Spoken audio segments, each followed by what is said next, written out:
Côte d'Ivoire, déroute électorale du PPACT et les défis à venir pour Laurent Gbagbo. Pour plus d'informations sur ce sujet, retrouvez-nous après le générique. Mais avant de commencer, n'oubliez pas de vous abonner et d'activer la cloche de notification pour ne pas manquer nos prochaines vidéos. Bon visionnage.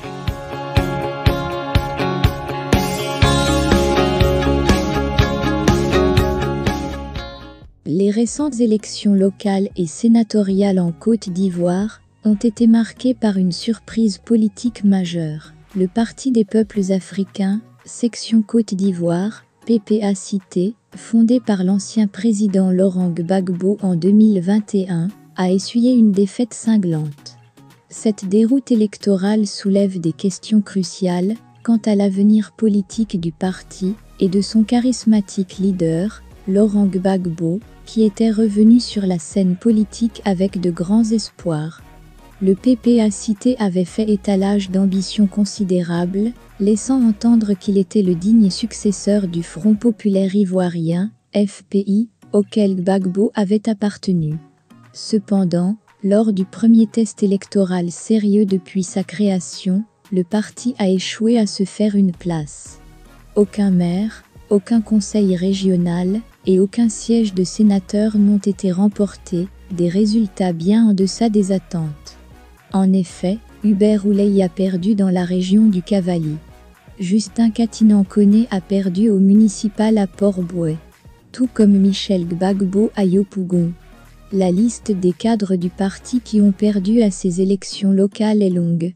L'argument de la fraude électorale, avancé par certains membres du PPACT, ne suffit pas à expliquer cette débâcle.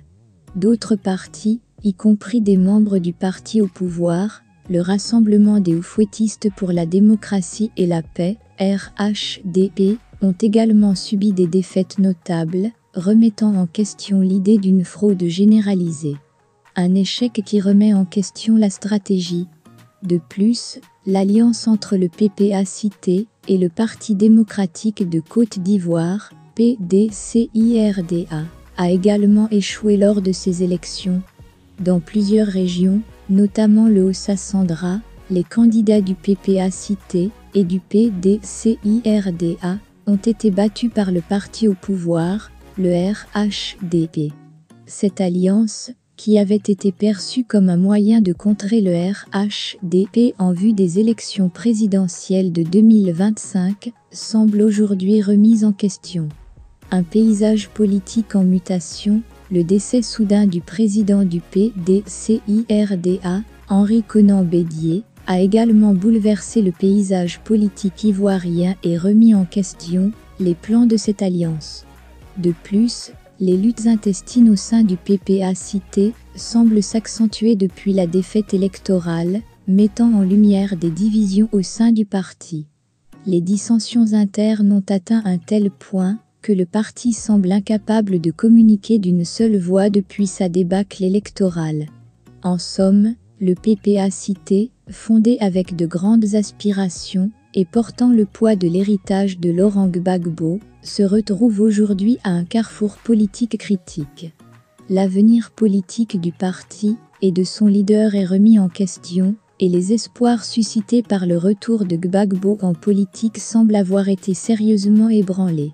Le chemin à parcourir pour le PPACT pour se relever de cette défaite électorale et regagner la confiance de ses partisans s'annonce difficile et semé d'obstacles.